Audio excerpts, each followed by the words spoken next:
Welcome, ladies and gentlemen. I just want to give some quick tips for the Cloudrest trial, like what you can do to reduce damage and just some helpful tips. So the most important thing are the red champion points, like always. So what you want to do is, I do have an article on my website about damage mitigation in trials, like how you can optimize them. Cloudrest is also there. You want to have 66 points in Ironclad, because there's a lot of direct damage. Spell shield, just a lot more spell resistance in general. Because when you look at my stats here, I have like 20k, and that's actually quite a lot. Then here, 48 thick skin, 49 elemental defender. You don't need hardy. And 32 quick recovery. This is mostly here because you want field physician, so while you're resurrecting another player, your damage is reduced by 15%. When you resurrect another player, you increase their magical recovery by 821. So that's something you want to look out for. That's the most optimal setup as of now. Other champion points, I can highly recommend putting a lot of points in tumbling, because you might want to dodge roll a lot and so on, and this can be very helpful, especially if those tentacles root you in like after 40% and less.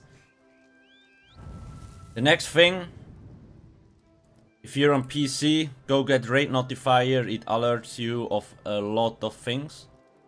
That can be very helpful. And just in terms of like optimizing damage, I do recommend running the Lover Mundus Stone, because you will not, like, I don't think tanks are wearing Alcast right now, so you will not be at the penetration cap, so Lover will be better. It's also for people that go into the portals, it will be like easier to kill the crystals, because there's not full penetration on the crystals, sometimes not even elemental drain or whatever. Voila. So I really recommend using the Lover for both Magicka and Stamina. We all know though, another very efficient tactic is just stack Magicka Nightplates, similar to when Asylum came out. Why? Because they have so much healing per second compared to any other setup. Funnel health. So what does this do? So you deal magic damage and healing you and one other nearby ally for 25% of the damage inflicted. For like every 2 seconds for 10 seconds. So you have another heal over time on you. Then on the back bar, refreshing path, again more heals. Those just damage dealer setups that have a lot of heals. And for healers, what you want to run is Mutagen. This is very important. Just heal over time. Really want this here.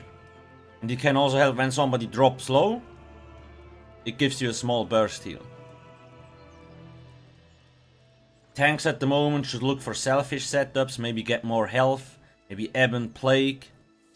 Some people even started using like a health recovery build, because it's not affected by the heal debuff, stuff like that. Those are kind of the most important things, and obviously learning the mechanics, understanding the mechanics, and so on. This was just a very quick video. I do think the red champion points will help a lot in terms of damage mitigation. Oh, and another thing. If you're doing +1 or +2 or +3, run 3 tanks. Because the reason that is, you have the main tank handling the main boss, and then you have the second tank handling the mini boss in the main room, and the third tank goes into the portal and tanks the shadow of the main boss in there. So the 2 off tanks always rotate with each other. That's why we have 3 tanks.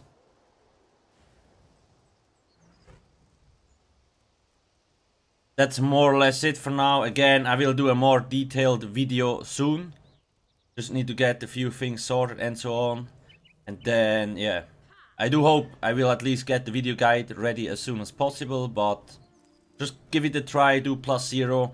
Another thing maybe, perfect the gear already drops in +0. The mini bosses will always give you imperfect gear, and the main boss will always give you perfect gear, if I remember correctly. That's, I think a lot of people actually ask that. I will probably do a separate video on that, once I know 100%. If actually somebody did +0, then please let me know if you got perfect or imperfect gear. Because I actually have no clue, because we went straight for hard mode. But I do think it's like that. That always the last boss will give you a perfect drop whatsoever. Whether you do +0, +1, +2, +3. Anyway, that's more or less it for this video. If you have any questions, ask me in the comment section below. If you have any unclear things, also ask me there. I can do another video, maybe in a week and so on, just so I can gather some questions. Thanks for watching and have a nice day. Cheers.